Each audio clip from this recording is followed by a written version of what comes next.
Hola chicos. Hola, profe. Hola, ¿cómo Hola, están? profe. Buen día. ¿Me escuchan bien? Sí, profe. ¿Sí? Sí, profe. ¿Y ustedes son en cuántos alumnos? Suelen ser en unos 50. 40, profe. 40. 38, depende. Y estaban en aula hace rato, ¿verdad? No. ¿O no? A las No, 7 porque, hasta las 8 no me acuerdo. Sí. porque había un grupo que siempre llegaba un poco más tarde en este día. Por eso que les pregunto si estaban en aula. Bueno, vamos a empezar nuestra clase. Tenemos clase hoy y mañana. Mañana. Profe, Hola. ¿vos sabés hasta qué capítulo cae en la parcial? Hasta el capítulo que se dé en la semana, en el día antes del examen. ¿Qué? Meu Deus, profe. Bueno, profe. Sí, suele ser así. No sé si... Yo no tengo el plan acá para mirar. Mañana tenemos clase de 8 a 10 de la mañana. Tendrán conmigo mañana temprano. Y creo que sale todo en el examen. Por lo menos estoy muy segura que generalidades y antibióticos entra todo. Incluso los antivirales. Pero ustedes rinden en agosto. Hay mucho Sí, todavía. profe, pero viste que tenemos millones de exámenes antes y son muy extensos también. Por eso quería saber, ¿entendés? Sí, María. Entonces, lo que pueden hacer, por ejemplo, es poner en día los contenidos que se dio al inicio del semestre y después van a tener tiempo de estudiar estos temas que tocamos en este mes, ¿verdad? Para que no se compliquen. Infelizmente, así, son muchos los contenidos de fármaco, pero por suerte no tendrán que estudiar todo el libro de una sola vez para rendir. Tendrán una oportunidad para estudiar mitad del libro en el primer final y después la otra mitad en la otra final, ¿verdad? Pero no se... no dejen atrasar los contenidos porque después cerquita del examen se va a quedar difícil de leer todo el libro para el examen. Entonces no pueden dejar que se acumule los contenidos. Entiendo que tienen muchos exámenes, pero yo no sé cómo que ustedes tienen que intentar coordinar mientras están estudiando para el examen que van a rendir. Por lo menos un tempito tienen que estudiar fármaco. Yo sé que no es fácil, es mucho más fácil decirles esto que ejecutar propiamente, pero yo no sé cómo, pero tienen que hacer. Y yo sé que todos son capaces, porque si están acá en el tercer curso, ustedes son capaces de realizar y de estudiar todo lo que necesitan. Estoy segura de esto. ¿Ustedes tienen alguna duda al respecto de algún capítulo que tuvimos anteriormente?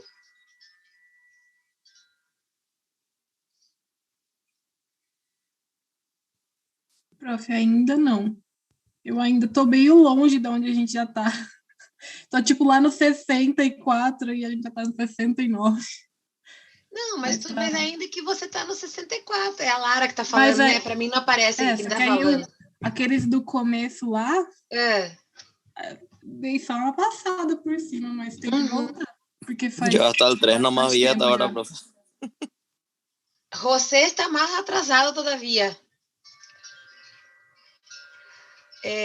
Lara, por lo menos entienden en partes el contenido del inicio, ya es una grande cosa. Profe, Sí. el capítulo 3 hay que leer así, Dios mío, todito bien, porque viste que es muy difícil, es todos los receptores y todo el rollo ese.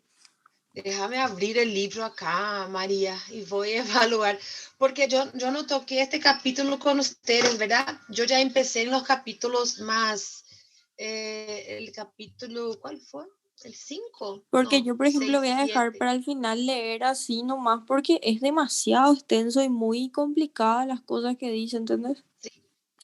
Sí, Yo por lo yo menos así entiendo. de leer, profe. Yo conseguí leer hasta el capítulo 64 por ahí, de leer, de solo leer, de hacer resumen hasta el 3.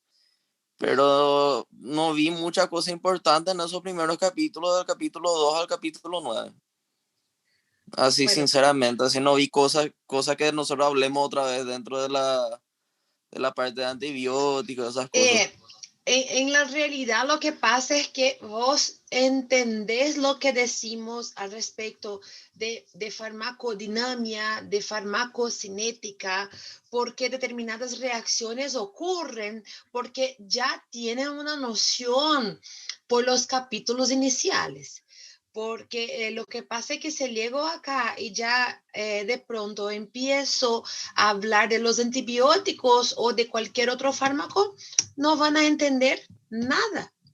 Entonces, ustedes piensan no se utilizó ningún conocimiento de estos capítulos iniciales, pero ustedes entienden lo que decimos en las aulas, en las clases sobre los diversos temas que estamos tocando, porque ustedes ya entienden un poco los términos, cuáles son los pasos de la cinética, de la dinámica, conocen un poco de las reacciones adversas. Yo entiendo que no da gusto leer estos primeros capítulos, pero se hace extremadamente necesario leer. Bueno, voy a interrumpir compartir mi pantalla y vamos a ver acá del libro. Miren, acciones, ¿qué capítulo me dijeron? ¿Capítulo 3? ¿Quién me preguntó, José? Sí, Sí, 3, profe. capaz. Capítulo 3, desde 6. Vamos a intentar acá. Vamos a ver. Capítulo 1, capítulo 2. ¿Quién? Dianas de mecanismos moleculares. En realidad son los receptores, ¿verdad? Y quien les dio la clase fue el doctor Saúl. Tienen que leer este capítulo. Tienen que... Acá habla de las proteínas. ¿Qué es lo que tienen dudas? ¿Se deben leer o no de este capítulo? Ustedes tienen que entender en la realidad que hay un montón de tipos diferentes de receptores y cada uno se activa por una manera particular. Unos son canales, otros son acoplados a otras proteínas intracelulares que inducen otras reacciones internas en la célula para producir la respuesta.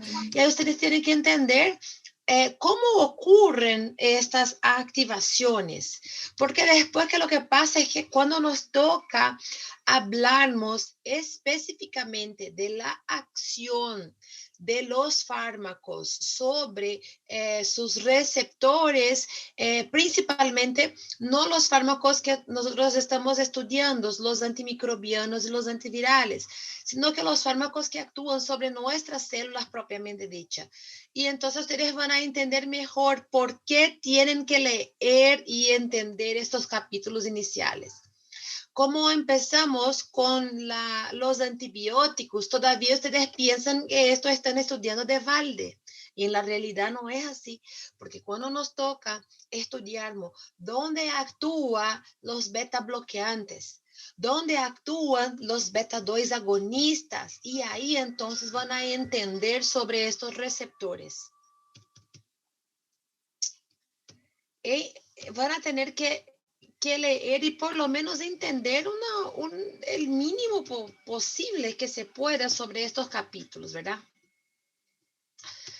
Sobre, por ejemplo, las preguntas del examen de mis temas son un poco más fáciles y en general todo lo que se habló en aula se consigue entender y contestar las preguntas. Pero yo no tengo cómo decirles exactamente cómo serán las preguntas de los otros docentes, ¿verdad? Y me complica un poco más. Este es continúa el capítulo 3. Continúa el capítulo 3, un capítulo un poco más largo porque habla de todos los receptores. Yo sinceramente no sé cómo que el doctor suele poner sus preguntas al respecto de este tema. Bueno, ¿qué otras dudas tienen?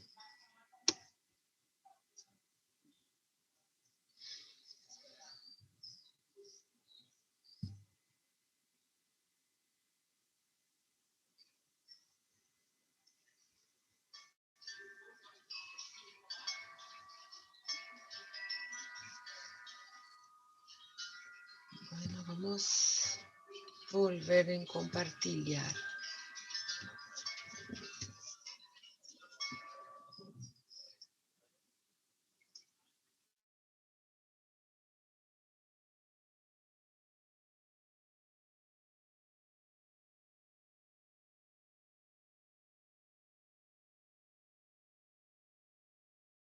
Por el virus VIH, ¿verdad? Ustedes tuvieron antifúngicos con doctor Saúl y probablemente la próxima semana tendrán los fármacos que son los antivirales no VIH y nosotros vamos a continuar nuestra clase al respecto de este tema. Nosotros vimos y ya les comenté la importancia de recordar bien cuál.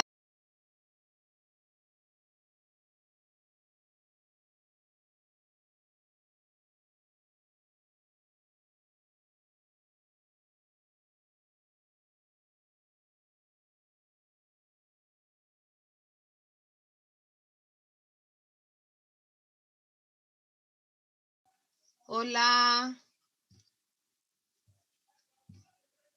Se cerró mi Zoom. ¿Me escuchan, chicos? Sí, profe. Sim, ¿Me profe. escuchan? Bueno, entonces, nosotros vimos, empezamos a estudiar los antirretrovirales. Importante que sepan los mecanismos de acción de estos fármacos y principalmente cuáles son los representantes de esta clase de fármaco. Tienen que recordar que nosotros tenemos antivirales que actúan por mecanismos diferentes sobre todo el proceso de infección, de multiplicación viral, y todos estos procesos impiden la producción de nuevas partículas virales por actuación sobre diferentes etapas del mecanismo de proliferación del virus. Nosotros vimos que la transcriptasa inversa es la enzima que permite la producción del ADN proviral. ¿Por qué? Porque el VIH es un virus, un retrovirus, y entonces se tiene que completar la cadena del ARN. A partir de esta cadena completa del ARN se produce el ADN proviral, y esto es función de la transcriptasa inversa. Entonces, estos son fármacos que impiden la infección de la célula. Porque una vez que la célula ya tiene el material genético del virus incorporado en su propio ADN, esta célula ya está infectada. Esta célula ya tiene la capacidad de producir nuevas partículas virales. Entonces, los inhibidores de la transcriptasa inversa son fármacos que impiden que la célula sea infectada, impide que el ADN viral sea unido, incorporado al ADN de la célula. Y tenemos este procedimiento por dos mecanismos. Se inhibe la transcriptasa inversa, inhibe la enzima que realiza esta producción del ADN proviral. Y esta transcriptasa inversa, tenemos los inhibidores nucleósidos que simplemente interrumpen la producción del ADN proviral y los inhibidores no nucleosídicos de la transcriptasa inversa que no permiten el inicio de la producción del ADN proviral. De estos inhibidores nucleosos de la transcriptasa inversa, nosotros ya estudiamos y tenemos los principales ahí, zidovudina, la lamivudina, o tenofovir, todos, la entricitabina, todos son fármacos que se utiliza con frecuencia para el tratamiento de las personas que son vivientes con el virus VIH. Y los inhibidores no nucleosos de la transcriptasa inversa, el más común es el efavirenz. La nevirapina todavía se utiliza, pero ya se conoce una gran variedad de cepas del virus VIH que ya presenta resistencia a la nevirapina. Yo creo que nosotros tuvimos estudiamos los dos inhibidores de la transcriptasa inversa. ¿Ustedes me confirman o no? O nosotros dimos, por ejemplo, solamente los inhibidores nucleosos de la transcriptasa inversa. ¿Alguien tiene esta información para me pasar? Por favor.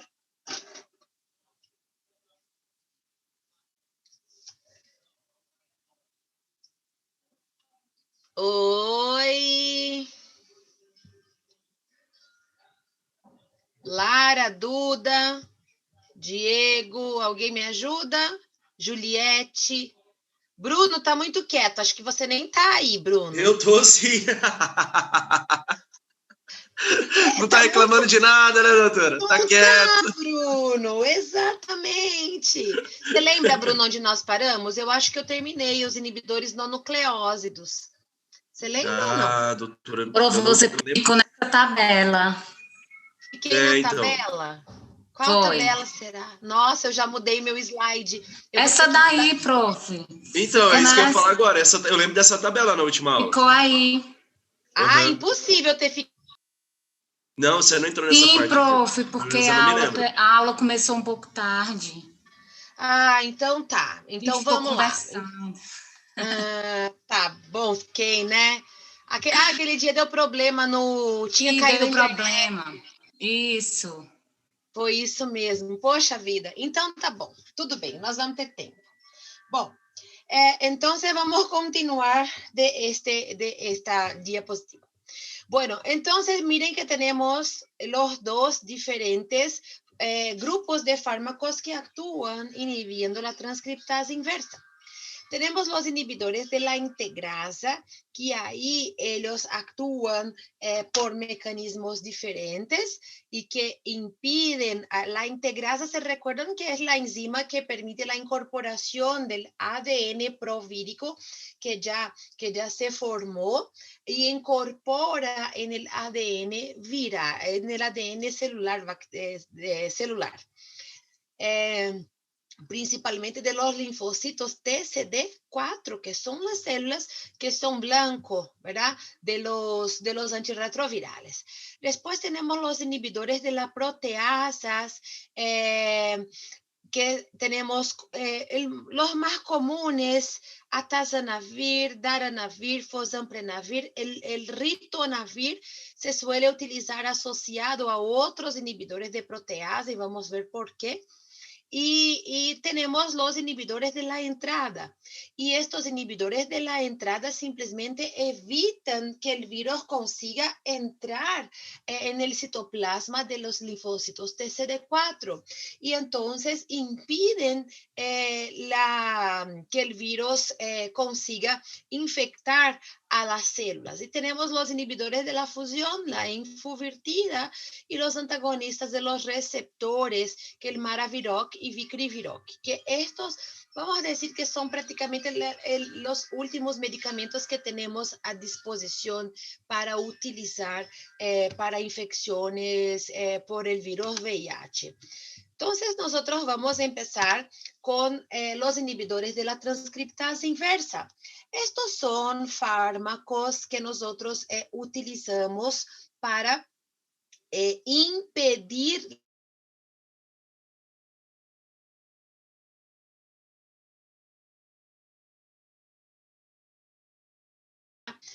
tenga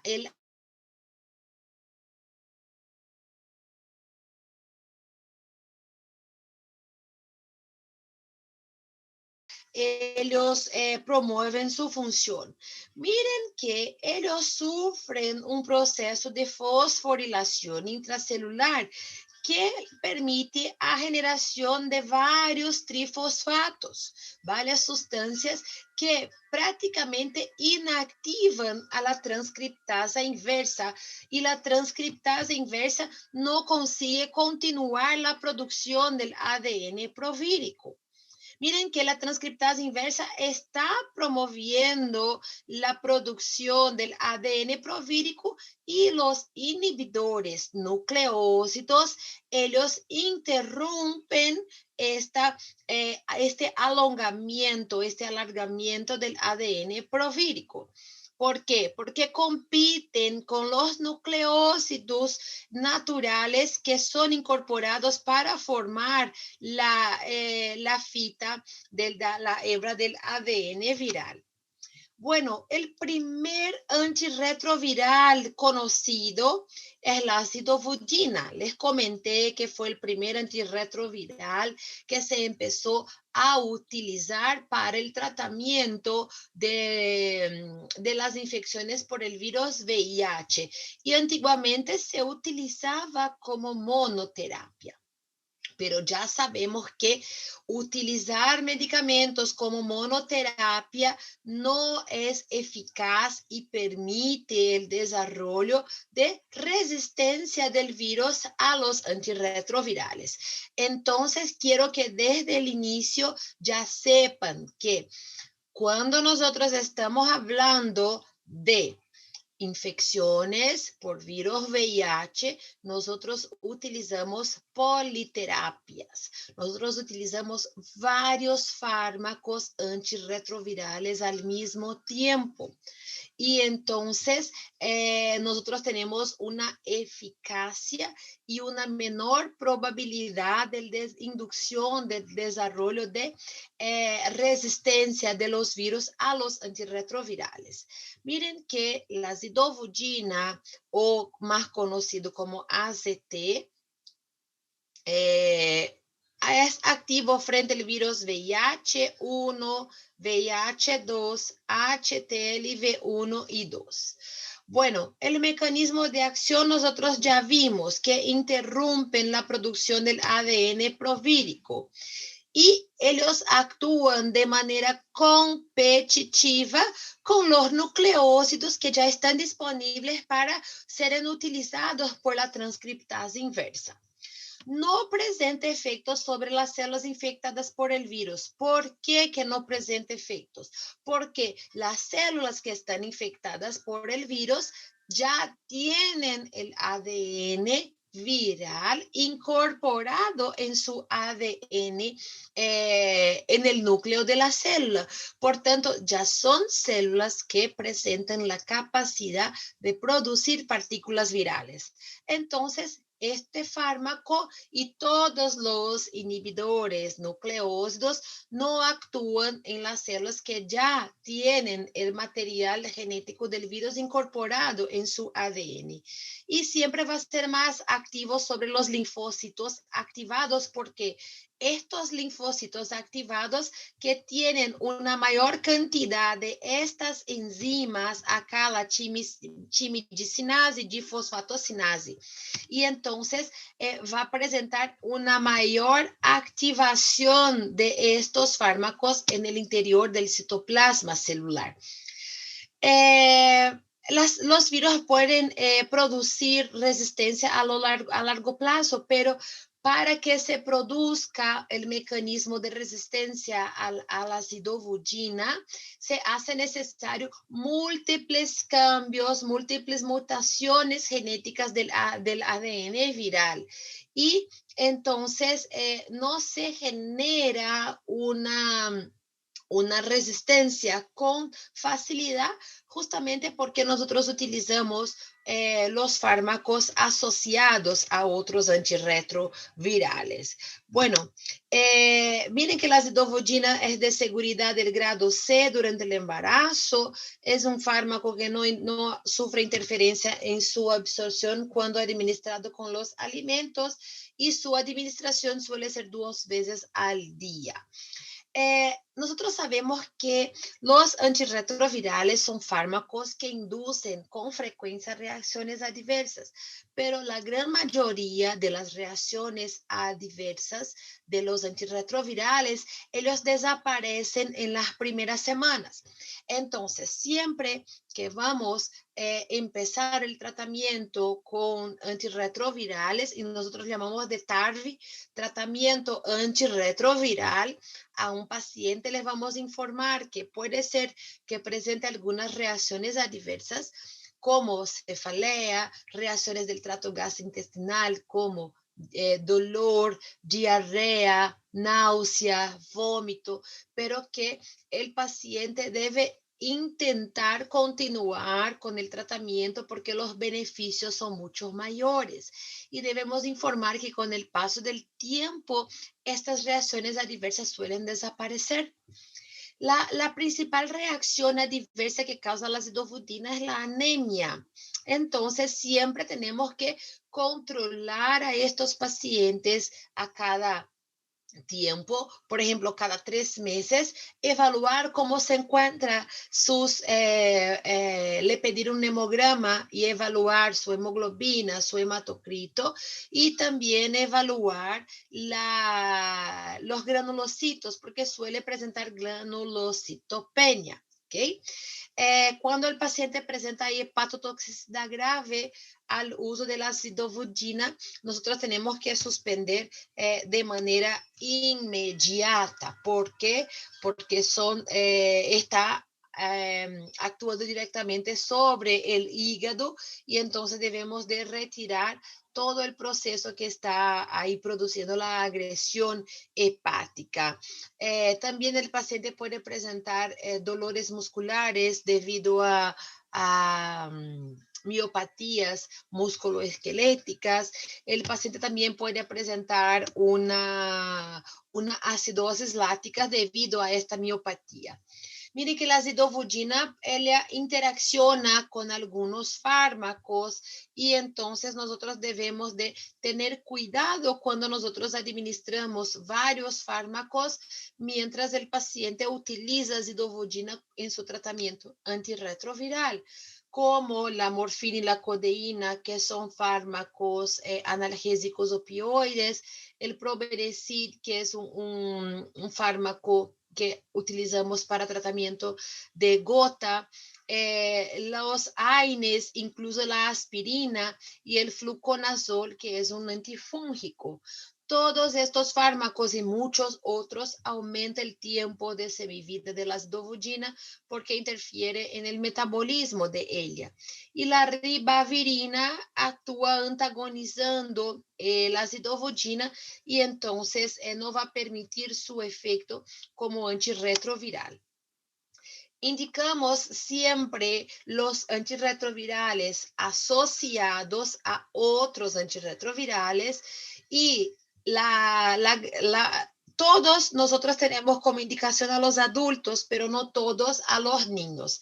Y la zidovudina se indica a los niños y también a los adultos. Y este es un fármaco que, a pesar de presentar una clasificación C durante el embarazo, su clasificación de seguridad, se utiliza para prevenir la transmisión vertical, sea durante el embarazo como también durante el periodo del parto.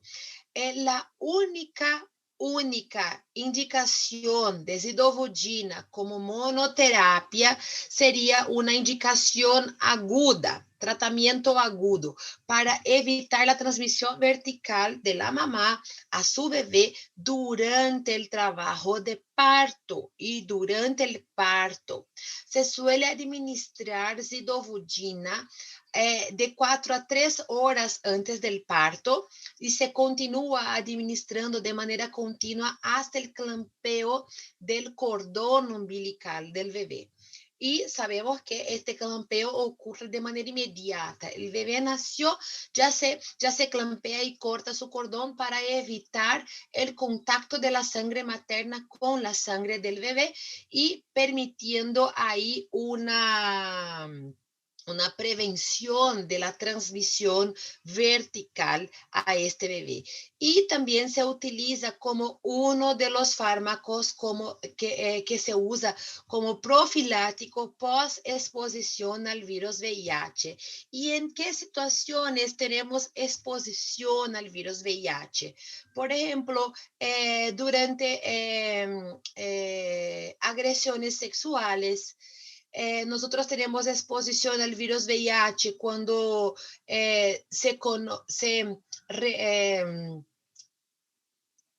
un acto sexual sin un condón o cuando el condón se rompe durante la actividad sexual. Cuando nosotros como profesionales de la salud tenemos un accidente con materiales perforacortantes, todo eso estamos expuestos al virus VIH. Y una vez expuesto, nosotros podemos utilizar los antirretrovirales y la zidovudina hace parte de lo que llamamos de cóctel para post-exposición. Entonces, no se utiliza como monoterapia porque el efecto antirretroviral está aumentado cuando se utiliza asociado a otros antirretrovirales, pero su única indicación es cuando se utiliza para antes del parto. Pero cuando les puedo preguntar en el examen o marque lo incorrecto o marque verdadero o falso. Si les comento que en general los antirretrovirales son administrados como monoterapia, sepan que está incorrecto, porque los antirretrovirales se utilizan asociados a otros antirretrovirales, ¿ok? Siempre es una asociación de fármacos, no se olviden. Un otro fármaco, sino que el más utilizado de todos los inhibidores nucleósidos de la transcriptasa inversa es la lamivudina, o también conocida como 3TC en muchos textos. Activa frente al virus VIH tipo 1 y 2 y también miren qué interesante esta también se puede utilizar para infecciones por virus de la hepatitis B. Esto es importante porque suele haber coinfección con el virus VIH y el virus de la hepatitis B porque el mecanismo de transmisión prácticamente es el mismo. Y entonces, siempre tenemos que buscar el virus de la hepatitis B en un paciente que tiene VIH. Y si hay coinfección, podemos utilizar la lamivudina tanto para su efecto contra el virus VIH como también contra el virus de la hepatitis B. Tiene el mismo mecanismo de acción de la acidofobina, porque miren, estamos hablando de una clase de fármaco, los inhibidores nucleósidos de la transcriptasa inversa, ¿ok? Y presenta resistencia cruzada con otros fármacos como la didanosina, la dacitrabina y el abacavir. Esto quiere decir que si el paciente tiene un virus que presenta resistencia a la lamivudina, no podemos indicar estos otros fármacos y ni si presenta resistencia a estos otros fármacos, no podemos cambiar por lamivudina porque este virus probablemente va a presentar resistencia a todos estos fármacos. Bueno, la lamivudina también tiene seguridad del grado C. Ella es un fármaco que no sufre interferencia con la administración con los alimentos.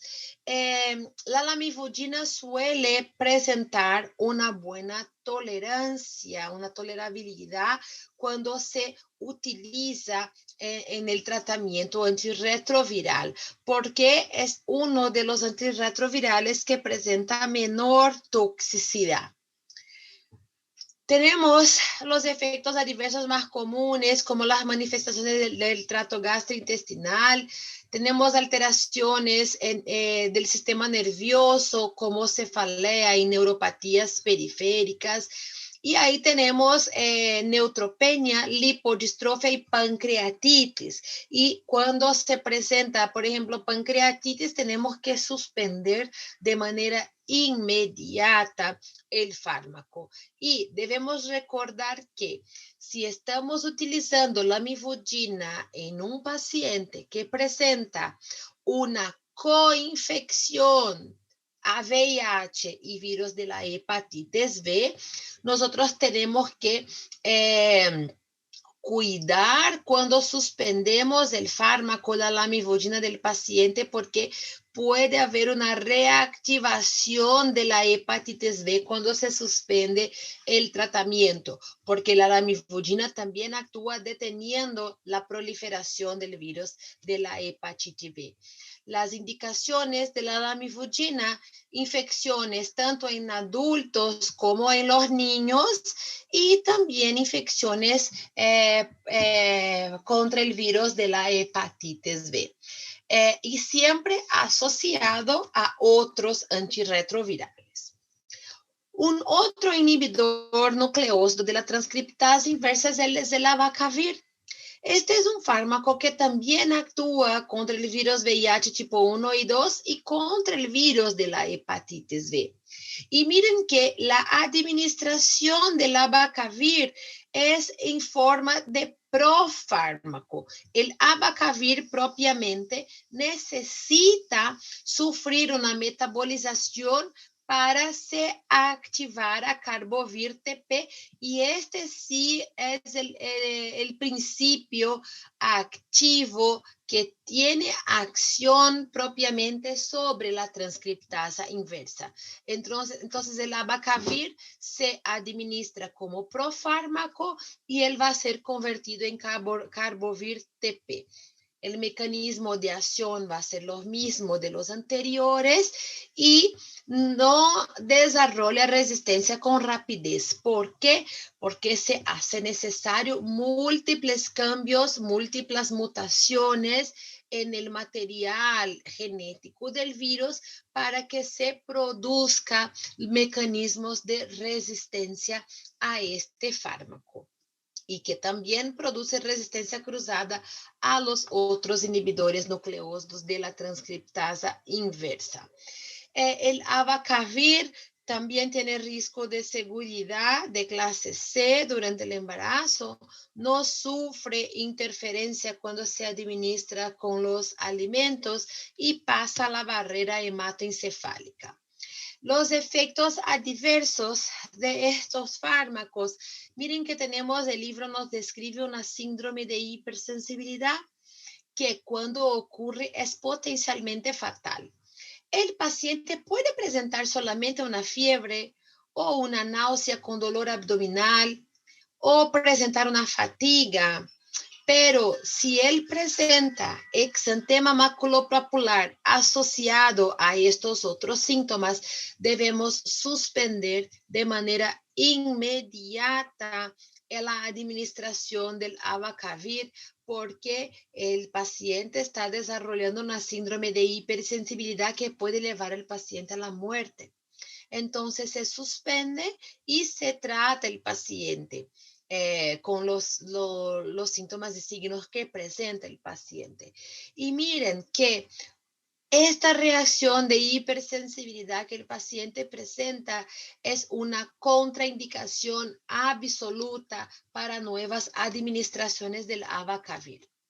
Pero si el paciente, por ejemplo, está utilizando el tratamiento antirretroviral, uno de sus fármacos es el abacavir y él decide que no quiere más cumplir su tratamiento y el paciente suspende independiente del motivo por el cual él no quiere tomar más su medicamento y tras algunas semanas o algunos meses, él decide que quiere volver con el tratamiento antirretroviral, nosotros tenemos que evaluar qué es lo que tomaba el paciente antes y tenemos que cambiar el abacavir por otro fármaco porque nunca más podemos volver a administrar abacavir en un paciente que ya utilizó en alguna vez en su vida.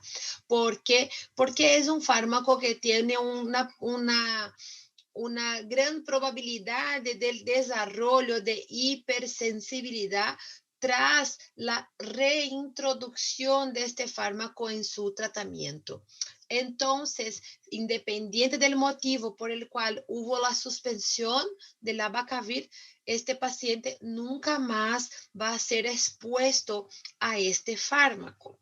Los efectos adversos otros que él puede presentar del aparato respiratorio, tenemos tos, faringitis y disnea, o también alteraciones nerviosas como cefalea y parestesia. Y miren una información importante. Aumenta el riesgo del desarrollo de infarto agudo del miocardio. Por tanto, cuando evaluamos a nuestro paciente y este paciente presenta factores de riesgo cardiovasculares importantes, este paciente ya tiene factores que favorecen un infarto agudo del miocardio, nosotros no podemos indicar el abacavir como antirretroviral a este paciente.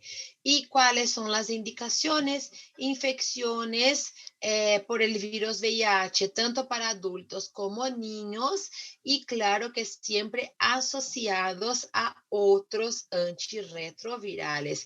El más común es utilizar ahí el abacavir asociado a la lamivudina y un otro antirretroviral de mecanismos diferentes. Por ejemplo, el esquema más común es utilizar 2 inhibidores nucleósidos de la transcriptasa inversa con un inhibidor no nucleósido o 2 inhibidores nucleósidos con inhibidores de la proteasas.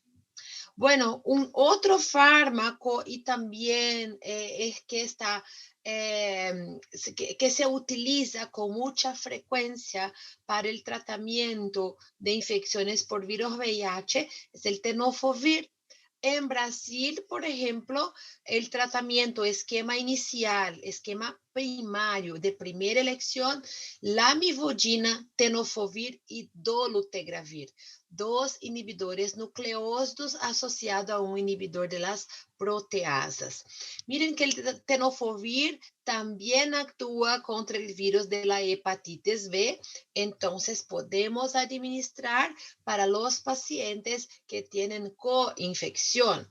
Administramos también el tenofovir como un profármaco que se va a activar en disoproxil tenofovir fumarato. No quiero que memoricen este nombre, pero quiero que sepan que administramos como un profármaco.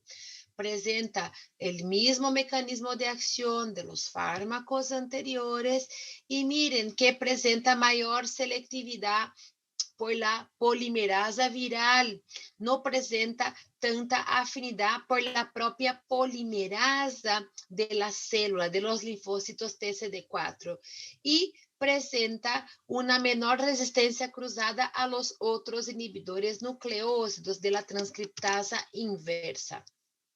El tenofovir es un fármaco de seguridad del grado B durante el embarazo. Debemos administrar con alimentos porque los alimentos favorecen, incrementan la absorción de este fármaco, principalmente los alimentos que tienen más grasa.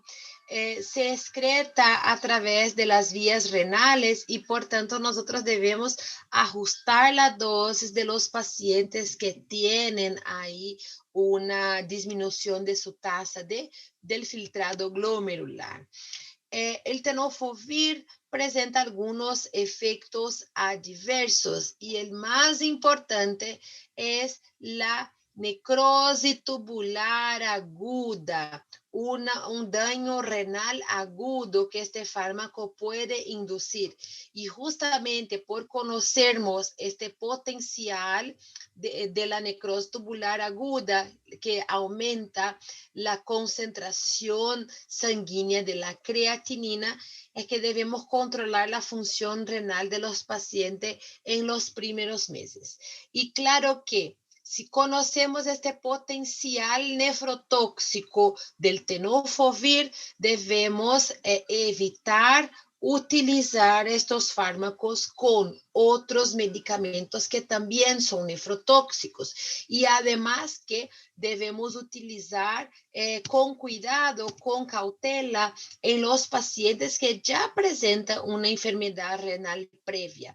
Vamos a evaluar el riesgo y beneficio de la utilización del tenofovir en estos pacientes. Otros efectos, pero que no ocurren con tanta frecuencia, tenemos los trastornos del trato gastrointestinal como flatulencia, náusea, vómito y diarrea, aumento de la creatinofosfoquinasa, aumento de la amilasa, de las transaminasas hepáticas. También mire que aumenta los triglicerídeos, por tanto debemos evitar administrar el tenofovir en un paciente que ya tienen hipertrigliceridemia y también puede causar neutropenia. Y siempre vamos a controlar estos pacientes con exámenes laboratoriales, el mínimo cada 3 meses. Indicamos el tenofovir para infecciones por virus VIH en los adultos y también en la infección por el virus de la hepatitis B. Vamos a suponer que tenemos un paciente que tiene solamente infección por el virus de la hepatitis B, podemos utilizar el tenofovir. Y si el paciente tiene coinfección hepatitis B con VIH, también podemos utilizar tenofovir porque actúa sobre los dos virus que presenta el paciente. Y claro que cuando hablamos de su efecto como una terapia antirretroviral, debemos asociar a otros fármacos que puede ser a otros inhibidores nucleósidos de la transcriptasa inversa, inhibidores no nucleósidos e inhibidores de las proteasas. Suele estar asociado a otro inhibidor nucleósido y a un no nucleósido o a inhibidores de la proteasa. Ustedes van a entender un poco más cuando yo les muestre las tablas de los protocolos de tratamiento para el virus VIH. ¿Alguna pregunta, chicos? Eu tenho, doutora. Fala, Bruno. Nessa história toda, a gente tem que saber o quê? Efeito adverso, farmacocinética, o que a gente tem que saber? Porque é muito antiviral. E assim, a gente já sabe quais são os utilizados no tratamento, né? Quando é feita uma pré-exposição, no caso de um acidente no hospital, ou uma vítima de estupro, a gente já sabe que aqueles 3 que você falou, né? O dolutegravir, tenofovir, se eu não me engano, né? Qual que isso Bruno, isso é no Brasil, tá? No Paraguai é diferente. Aí eu ia perguntar agora, no Paraguai, como que utiliza? No Paraguai é diferente e eu vou mostrar para vocês, porque eu lembro que na prova de microbiologia eram utilizados, eu lembro que era uma coisa, eram 2 nomes só, eu até esqueci o nome dos remédios agora. E aí eu queria saber, doutora, se a gente precisa saber se são, como é que eu posso falar, meu Deus? Esses remédios que a gente vai ser utilizado, que é o de que está ali para ser utilizado, ou tem que saber o nome de todos, entendeu? Basicamente a gente tem que saber. Tem que saber alguns exemplos de cada um dos mecanismos de ação. A questão da farmacocinética, eu não costumo pedir de nenhum medicamento, tá? A questão do que deve estudar. Eu encontrei a semana passada, eu demorei, mas eu consegui encontrar. Eu acho que numa pesquisa anterior eu não usei as palavras adequadas, né? E agora eu encontrei o protocolo no Ministério da Saúde do Paraguai, e é um protocolo, é o último protocolo que eles têm, que eu, Gabriela, consegui encontrar disponível na internet. É o protocolo de 2017 e 2018. Como se realiza, quais são os tratamentos que são realizados, tá? Tanto que eu já deixei disponível, tem informações desse protocolo aqui na minha aula, porque eu acabei mudando um pouco a aula, porque eu encontrei esse documento. Inclusive, eu vou passar esse documento aqui para vocês pelo bate-papo, tá bom? Deixa eu já achar aqui, já vou mandar para vocês, que é o manual. Cadê ele? Já tá até aqui. O Guia de Tratamento Antirretroviral para Adultos do ano de 2018 aqui do Paraguai. Estamos usando esse guia como referência, tá? Doutora, e aí no caso, você falou aquele outro fármaco lá que ele dava problema renal para as pessoas que tinham pré-disponibilidade e tal. E aí, assim, no caso, a gente tem que focar nisso agora ou quando chegar em clínica médica, no caso de um paciente que desenvolve isso daí, a gente assim, trocar por um outro remédio que da mesma categoria, né? A gente tem que saber isso agora ou deixar para a clínica médica? Não, a questão das reações adversas principais desses fármacos vocês têm que saber, tá? As questões das principais, não são todas, porque eu não sei se vocês observaram que as reações do trato gastrointestinal sempre vai estar presente para todos eles. Quase tudo. Exatamente. Então, assim, tem um outro que causa mais anemia, o outro que causa insuficiência renal, um que não causa muita coisa. Então, eu quero essas coisas bem pontuais, tá? Aquelas tabelas, não sei se vocês viram, mas já foi o arquivo para vocês, tá? Essas tabelas aqui, deixa eu ver aqui. Essas tabelas, eu não quero que vocês decorem. Mas, por exemplo, qual é o mecanismo de ação desses fármacos que nós estamos vendo agora?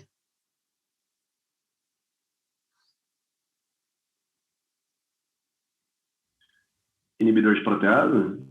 Inibidor de protease, mas qual é o mecanismo? Inibidor nucleosídico das proteasas. Não, esse não é proteasa. É inibidor nucleosídico da transcriptase inversa. Tá? Transcriptase inversa. Nós não começamos a falar dos inibidores das proteasas ainda. Este grupo de fármaco costuma estar associado, a indicação está associada a um inibidor de proteasa. Porque um atua num lado, se o fármaco não conseguiu deter, porque ele não consegue deter 100% de todas as enzimas, então, num passo mais à frente, os inibidores de protease acabam atuando e seria um efeito maior. Uma ajuda extra ali, backup. Isso. Não há sinergismo, entendeu? Não há sinergia.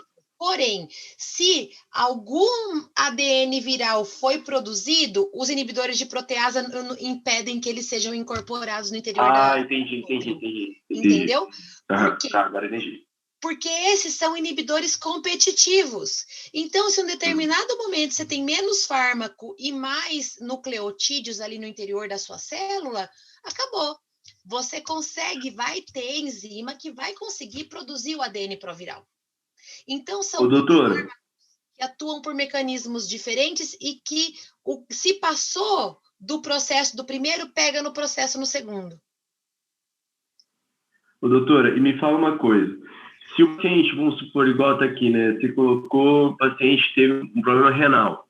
Aí esse paciente aqui que desenvolveu renal, ele está lá já com a carga viral baixa, né?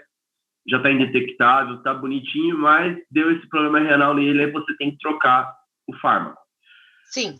Quando você troca o fármaco, pode ser que a carga viral volte a subir ou Não. A carga viral continua baixa? Porque aí entra aquela questão de teste, né? Porque você vai testar até achar um remédio que não vai causar esse efeito, vai causar menos efeito no paciente. Então... Pode gerar uma resistência viral?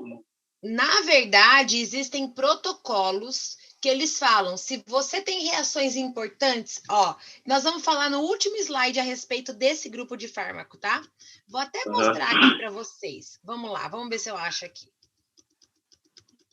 Depois a gente volta. Aqui, tá vendo? Esse até é uma parte do protocolo do Paraguai. Então, se você tem, por exemplo, aqui, tenofovir, se você tem o paciente que está desenvolvendo uma insuficiência renal, o paciente que tem outras reações adversas importantes, você vai trocar pelo quê? Pelo abacavir ou pela zidovudina. Então, já existem protocolos que nos permitem fazer essa modificação. Eles dizem, se é tal coisa, você pode mudar. Das antigas, esse AZT, né? O AZT é o mais antigo, porém ele ainda é muito utilizado. É o Esse primeiro... aí, acho que tem até aquele filme do Cazuza lá, se eu não me engano. Mas antigamente eu lembro, só usava que foi no filme do Cazuza que eles estavam testando ainda, esse AZT. Isso, exatamente. Eu lembro desse AZT por causa disso, né? Porque simplesmente o AZT foi o primeiro, atrás do AZT. Depois foi o primeiro antirretroviral, e depois de alguns anos, se a gente voltar na lista aqui, em 87, depois, em 4 anos, eles lançaram a didanosina. Então, durante todo esse tempo, de 87 até 91, utilizava somente a zidovudina. E por que e assim, ele era bom, mas ele não era tanto, porque o uso isolado favorece o desenvolvimento de mecanismos de resistência. E isso foi se descobrindo com o passar do tempo, entendeu? Entendi. O negócio é rezar para o tenofovir funcionar. O tenofovir costuma funcionar. Não dá problema e bate. O tenofovir é um bom fármaco. Já deu ruim uma vez e agora reza, o negócio funciona. E o que acontece? A pessoa também, ela tem que evitar se expor a outros vírus. O que significa isso? Mesmo que eu tenha o vírus e eu vou me relacionar com uma outra pessoa que também tem o vírus, eu tenho que usar preservativo, porque o vírus se comporta de maneira diferente nos organismos.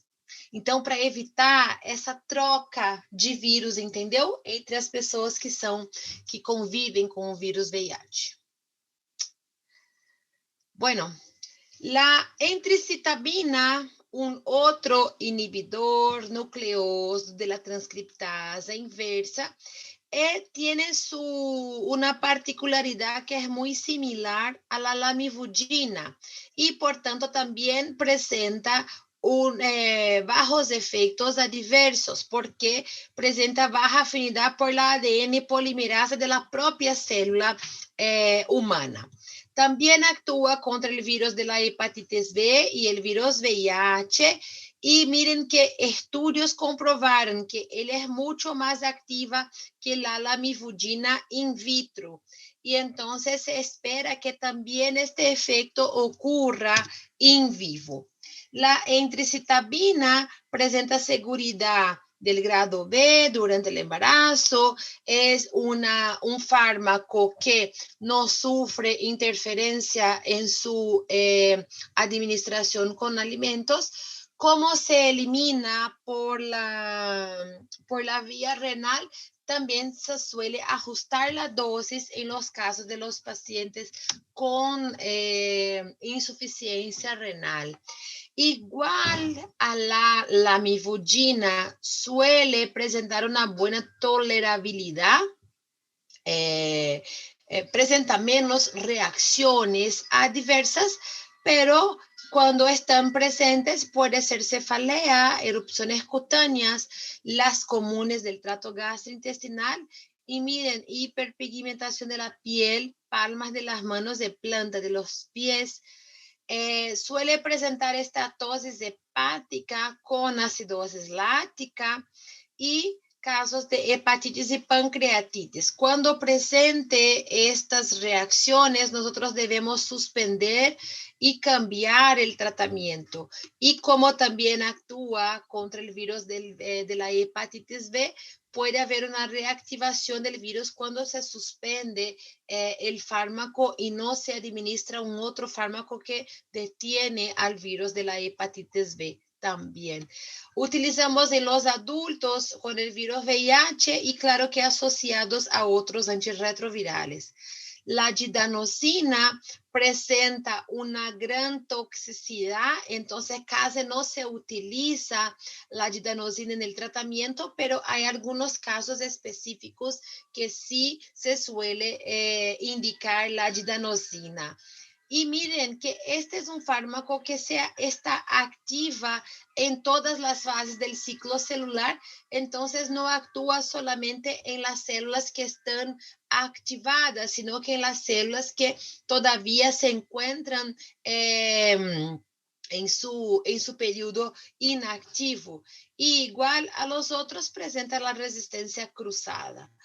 La didanosina, a pesar de producir ahí reacciones adversas con mayor probabilidad, tiene un grado de seguridad de clase B durante el embarazo. Debemos administrar en ayuno simplemente porque los alimentos disminuyen la absorción de la didanosina y ella puede presentar algunos efectos adversos que cuando presentes debemos suspender de manera inmediata, y hay la resolución espontánea de estos cuadros, como la pancreatitis, neuropatías periféricas y neuritis óptica.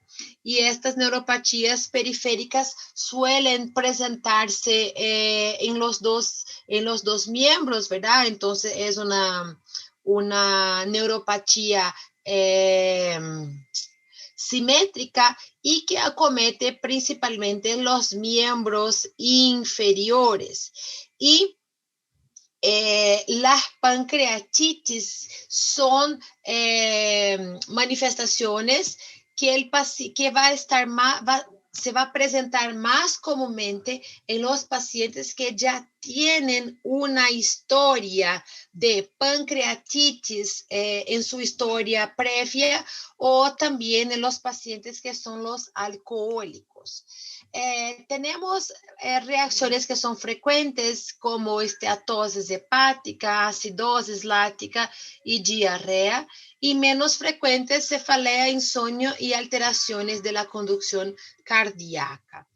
Miren que tenemos interacciones medicamentosas importantes, pero muchas veces se hace necesario asociar la didanosina a los fármacos que incrementan su toxicidad, como es el caso de asociar al tenofovir, que es un otro inhibidor nucleósido de la transcriptasa inversa, y el ganciclovir, que es un antiviral importante y que se utiliza con frecuencia para los pacientes con VIH. tanto el ganciclovir como el tenofovir aumentan la toxicidad de la didanosina, entonces está indicado reducir la dosis de la didanosina para evitar la toxicidad de un fármaco que ya presenta una mayor probabilidad de efectos tóxicos.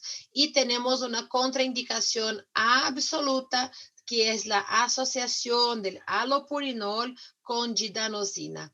Entonces, si tenemos un paciente que que realiza su tratamiento antirretroviral, uno de los fármacos es la didanosina, y este paciente presenta gota, acúmulo de ácido úrico en las articulaciones, no podemos administrar halopurinol en este paciente, porque este es un fármaco que favorece la eliminación del ácido úrico del organismo. Tenemos que administrar otros fármacos a este paciente porque tenemos una contraindicación absoluta.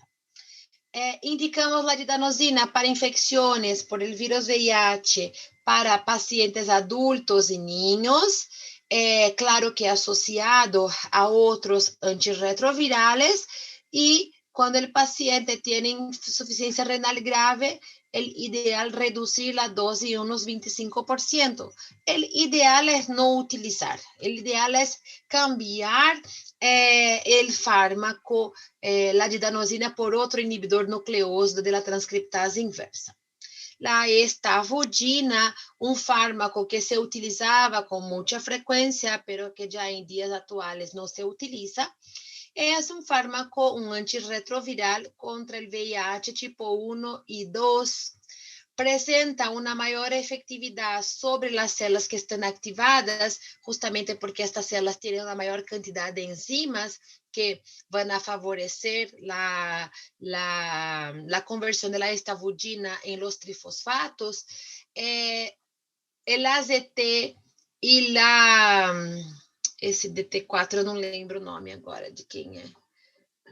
El AZT actúa antagonizando el efecto de la estavudina y presenta resistencia cruzada con otros inhibidores nucleósidos. Esse DT4, amivudina, é a estavudina. É a própria estavudina. Olha, eu aqui nem li aqui em cima.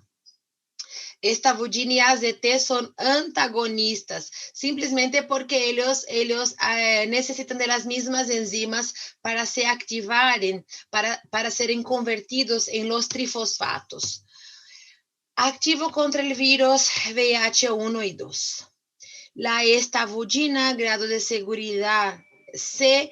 Durante el embarazo, podemos administrar con alimentos o sin los alimentos. Pasa la barrera hematoencefálica y también su eliminación va a ser renal. La estavudina es un fármaco, uno de los principales fármacos que inducen una cosa importante en los pacientes. Y ahí tenemos la estigmatización de los pacientes, principalmente por su facie, porque desarrolla lipodistrofia facial y de extremidades. Son individuos donde la estavudina induce la retirada de la grasa de la cara, de los miembros superiores e inferiores. Son personas que se presentan delgadas, caquéticas, como esta señora acá, pero tiene una panza grande, porque todo se acumula en el abdomen. Y miren que tenemos una señora acá con una cara que ya nos dice, que ya nos hace imaginar que este paciente tiene el virus VIH. Antiguamente decíamos, bueno, este tiene cara de aidético. ¿Por qué? Porque tiene estas características importantes de pérdida de la grasa de la cara. Y en Brasil existe, pero creo que en Paraguay también debe existir cirugías plásticas que permiten una mejora de esta cara característica, de esta facie características del individuo. Y entonces hay los procedimientos que promueven el llenado de estas partes de la cara, un preenchimiento facial que se utiliza para mejorar la estética del paciente y entonces mejora también la parte de la salud mental de estos pacientes y les saca este estigma del paciente enfermo. Además, que esta vulgina presenta otras reacciones adversas, como neuropatías periféricas, igual a la didanosina. También tenemos el desarrollo de macrocitosis sin anemia. ¿Qué examen nosotros tenemos que pedir para evaluar la macrocitosis del paciente?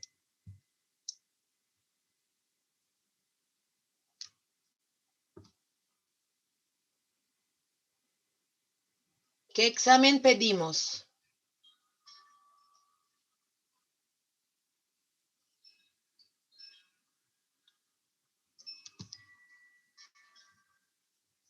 Oi. Tô pensando, prof, espera. Hemograma? Exato, hemograma. Pedimos um hemograma porque através do hemograma nosotros conseguimos evaluar a quantidade da hemoglobina, o porcentaje do hematocrito, el tamaño medio de los eritrocitos y entonces podemos observar una macrocitosis sin una disminución, por ejemplo, de la hemoglobina. Por eso que tenemos macrocitosis sin anemia. Neutropenia también, que nosotros podemos evaluar una disminución de los neutrófilos, un aumento de las transaminasas hepáticas, de la amilasa y lipasa, el desarrollo de pancreatitis también, principalmente en los pacientes que presentan ahí historia previa de pancreatitis, acidosis láctica, esteatosis hepática y trastornos gastrointestinales, ¿ok? Pero cuando nosotros comparamos, la pancreatitis es más común de desarrollar con el uso de la didanosina cuando comparamos con la estavudina. Son fármacos que tenemos a disposición, pero no son ahí de primeras elecciones para el tratamiento.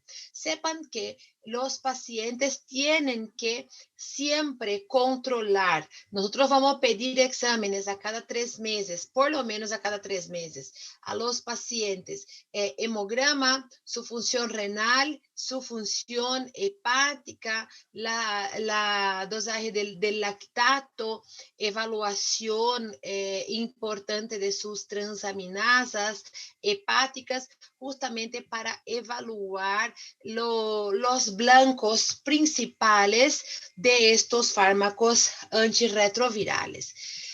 Utilizamos esta vulgina tanto en infecciones en los adultos y en los niños asociado a otros antirretrovirales y como les comenté no es de primera elección y está contraindicado la asociación con zidovudina y didanosina.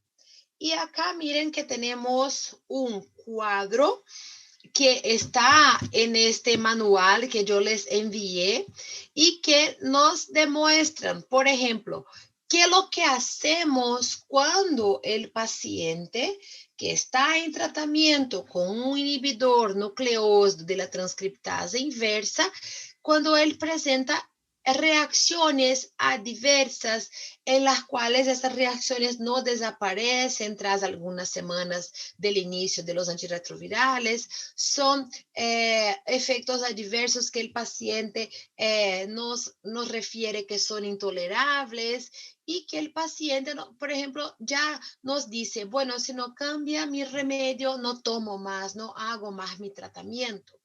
Entonces, si el paciente utiliza la zidovudina y presenta efectos adversos importantes como anemia, trombocitopenia, acidosis láctica, lipodistrofia o otros efectos como náuseas y mareos frecuentes, ¿cuál es la sugerencia del cambio que nos muestra el manual del Paraguay? Cambiamos la acidovudina por abacavir o tenofovir. Si el paciente utiliza didanosina y él desarrolla una pancreatitis, neuropatías, mialgias, podemos sustituir la didanosina por acidovudina o abacavir o tenofovir. Si nosotros tenemos acá la lamivudina y el paciente presenta una reacción importante a la acidovudina, lo que es más, a la lamivudina, que es mucho más raro, vamos a sustituir por entricitabina. El abacavir, que suele la entricitabina, suele tener menor, tener más tolerado, aún más tolerado que la lamivudina, ¿verdad? El abacavir, que el paciente puede presentar ahí alteraciones como disnea, mialgia, una hepatopatía, linfopenías, depresión y ansiedad, podemos sustituir el abacavir por tenofovir y AZT. Y miren, una vez que se suspende, nunca más se vuelve a administrar este fármaco al paciente. Y el tenofovir, que está contraindicado en pacientes con insuficiencia renal crónica, porque su principal reacción adversa es el desarrollo de necrosis tubular aguda. Si el paciente presenta cefalea, insuficiencia renal, proteinuria, flatulencias, vómitos y náuseas que no pasan, né? Esteatosis hepática, cambiamos por abacavir o atazanavir. Y entonces el propio protocolo ya nos informa a qué camino debemos tomar, qué fármacos vamos a administrar al paciente, cuál fármaco vamos a cambiar al paciente para un mejor tratamiento de este paciente. ¿Tiene alguna pregunta?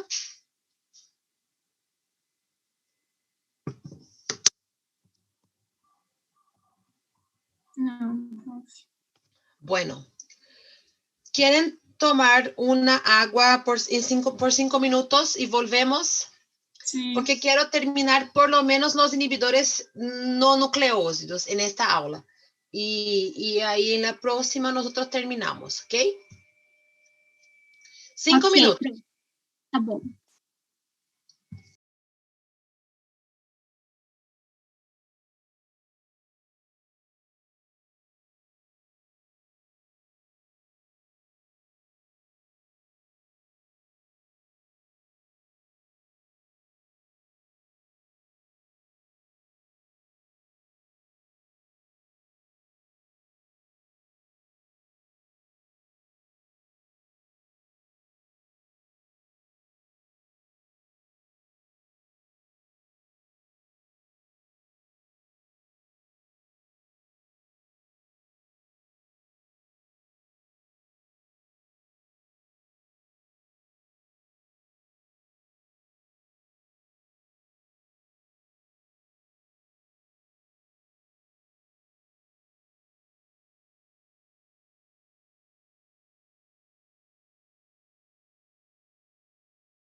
Oiê!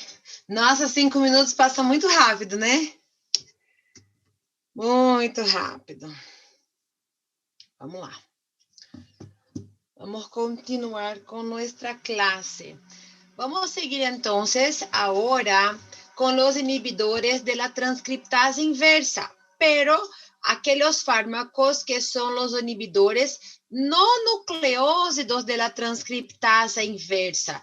Son fármacos que no dependen de una activación enzimática, sino que son fármacos que inhiben de manera directa la acción de la transcriptasa inversa. Por tanto, ellos actúan de manera no competitiva. Una vez que los inhibidores no nucleósidos de la transcriptasa inversa se unen a ella, porque la transcriptasa inversa es su blanco, ¿qué es lo que pasa? Ellos cambian, inducen cambio de configuración, de conformación de la transcriptasa inversa y entonces bloquea completamente la síntesis del ADN provírico. Tenemos una clasificación interna de estos inhibidores no nucleósidos de la transcriptasa inversa, que son los inhibidores de primera generación y los inhibidores de segunda generación. Estos inhibidores de primera generación, ¿hola? ¿Alguien me habló? Tengo que poner acá para mirar, ¿no? Me pareció que alguien estaba hablando. Bueno, me preguntando algo. Bueno, estos inhibidores de primera generación, principalmente el efavirenz, se utilizaba con mucha frecuencia. Tenemos entonces la nevirapina, el efavirenz y la delavirdina. Son fármacos extremadamente activos en bloquear la transcriptasa inversa y consecuentemente bloquean la producción de partículas virales. Pero muchas veces los virus desarrollan resistencia a los fármacos de primera generación y por suerte tenemos los de segunda generación, que es la etravirina y la rilpivirina, que está indicado para los casos de cepas que son resistentes a los fármacos de primera generación. La nevirapina, un fármaco que es activo al virus VIH tipo 1, presenta resistencia cruzada con los otros fármacos también de la primera generación y nosotros entonces no debemos utilizar la nevirapina cuando el virus presenta una resistencia a los otros inhibidores no nucleósidos, porque hay la resistencia cruzada. No debemos nunca, en hipótesis ninguna, utilizar como monoterapia, porque induce con frecuencia y de manera rápida resistencia viral. Entonces, siempre va a estar asociada a otros fármacos. La nevirapina es utilizada es clasificada como clase B de seguridad en el embarazo y la nevirapina ya no se utiliza más con tanta frecuencia porque se descubrió, se estudió y se evaluó que los virus, las diferentes cepas del virus VIH tipo 1 presentan una resistencia a la nevirapina. Hubo un incremento en esta resistencia. Antiguamente siempre se cambiaba el fármaco de elección para las embarazadas. El tratamiento zidovudina, lamivudina y nevirapina. Se cambiaba el efavirenz por la nevirapina en las embarazadas. Y hoy se cambia la nevirapina por el raltegravir, que es un inhibidor de las integrasas.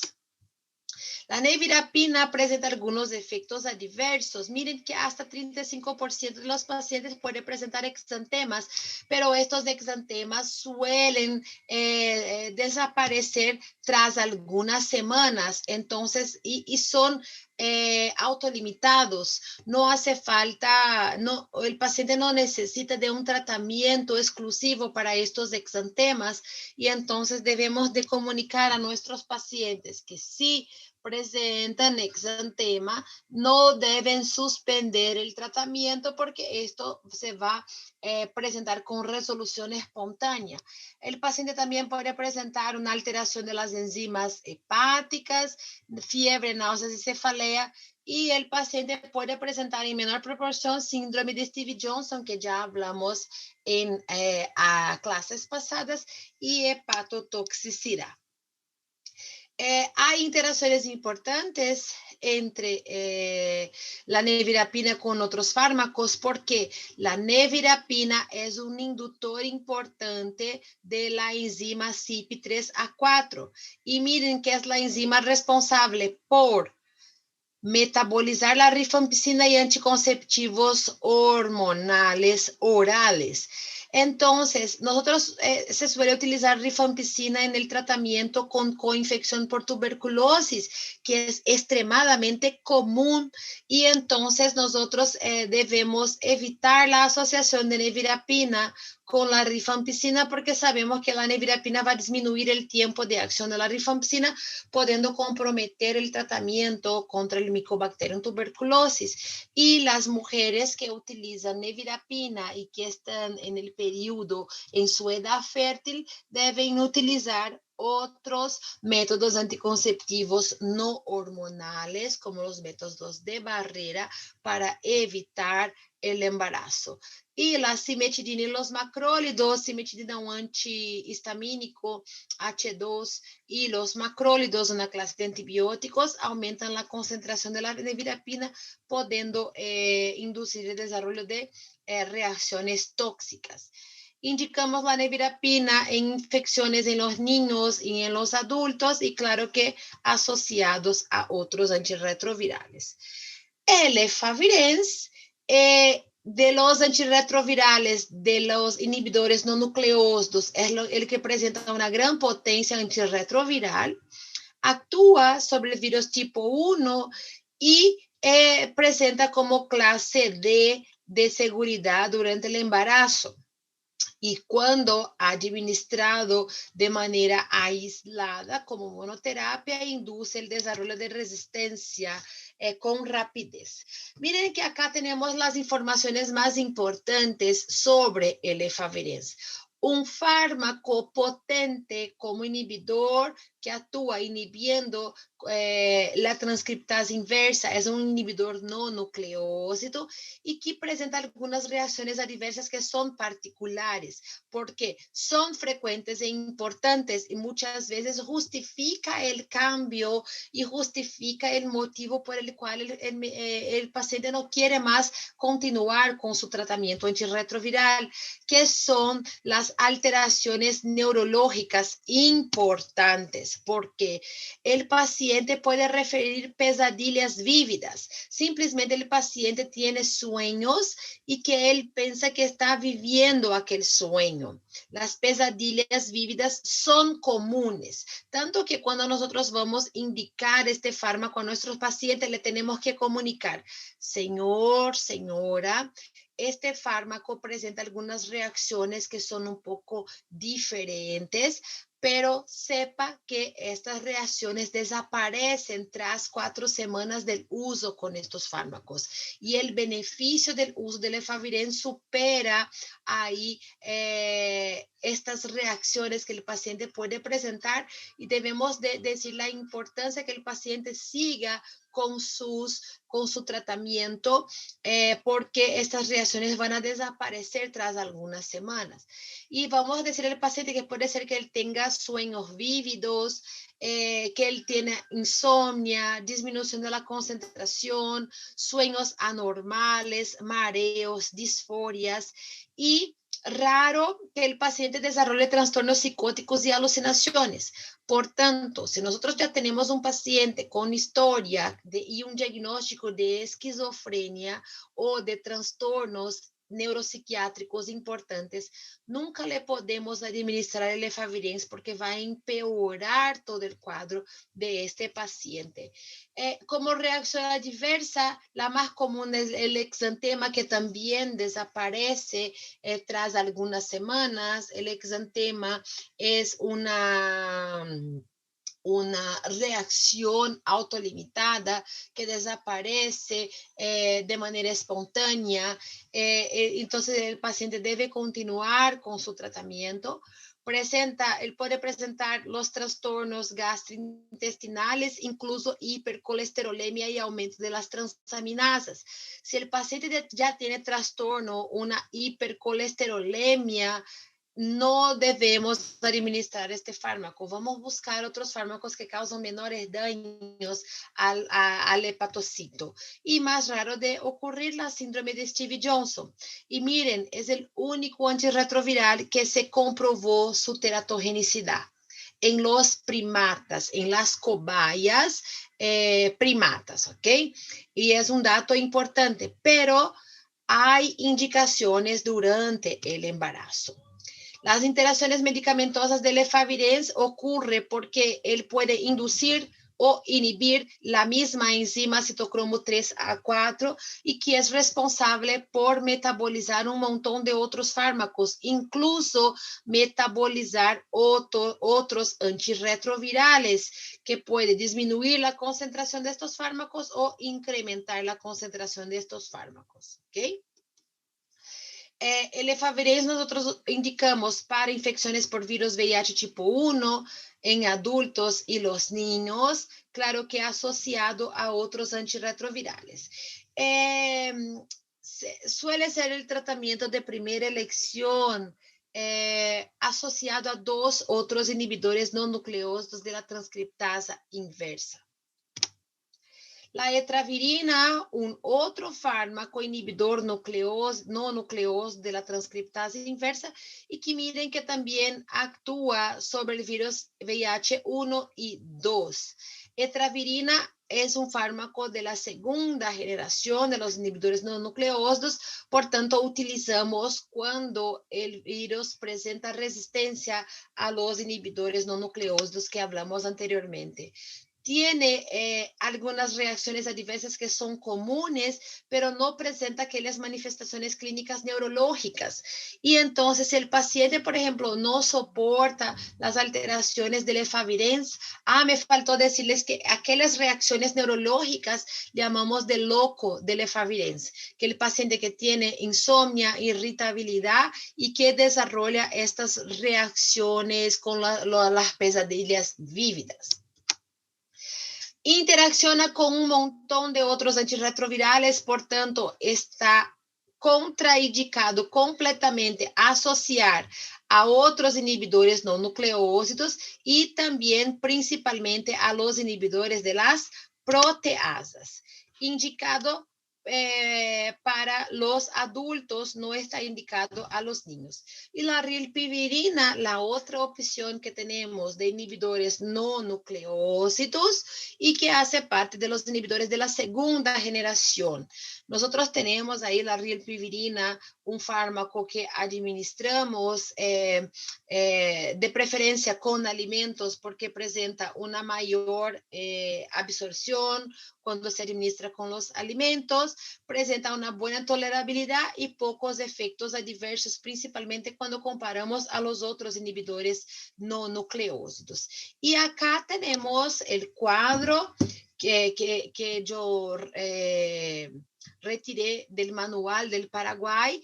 Y cuando vamos a cambiar un inhibidor no nucleócido y por cuál otro fármaco nosotros vamos a cambiar. Los inhibidores nucleócidos cambiábamos por otros inhibidores nucleócidos, pero acá podemos cambiar los inhibidores no nucleócidos por fármacos con otros mecanismos de acción.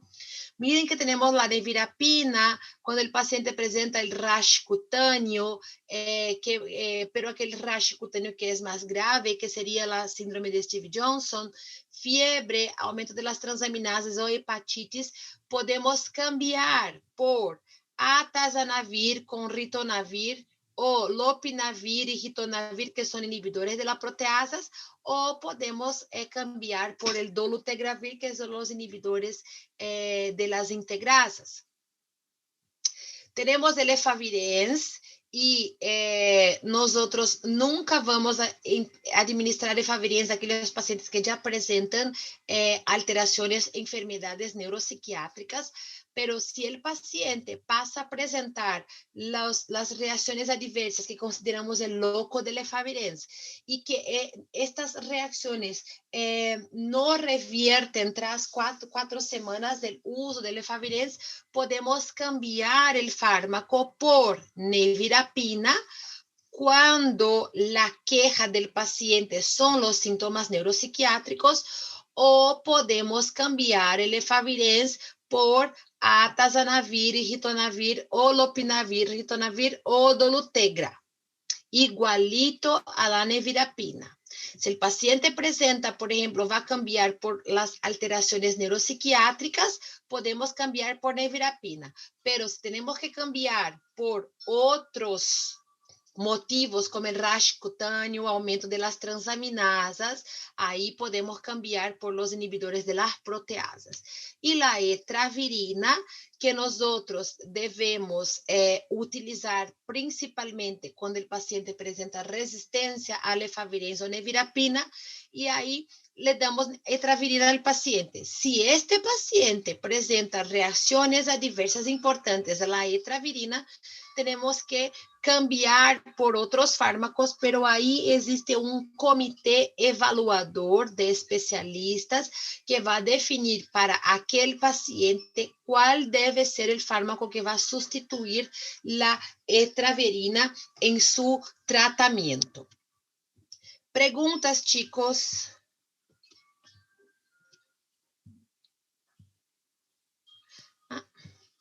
Já não, profe. Aún não. Ainda não, né? Tá certo. Ustedes tienen que leer de preferencia que yo entiendo que son muchos nombres, muchos fármacos, diferentes mecanismos de acción, pero creo que la mejor manera que ustedes pueden estudiar mucho más este tema específicamente es comentando, hablando de una clase de fármaco al compañero, el compañero les habla de la otra clase de fármaco y ustedes van a se familiarizando con los nombres de estos fármacos y entonces se queda un poco más fácil de recordar que fármacos son inhibidores nucleósidos, los inhibidores no nucleósidos, un inhibidor de la proteasa, pero ustedes tienen que hablar. Hablan, escuchan y escriban, porque ahí va a ser más fácil, porque tenemos muchos fármacos, tanto que esta clase es mucho larga y mañana ustedes tienen clase conmigo a las 8 de la mañana y vamos a terminar el contenido con ustedes. ¿Combinado? Está bem, prof.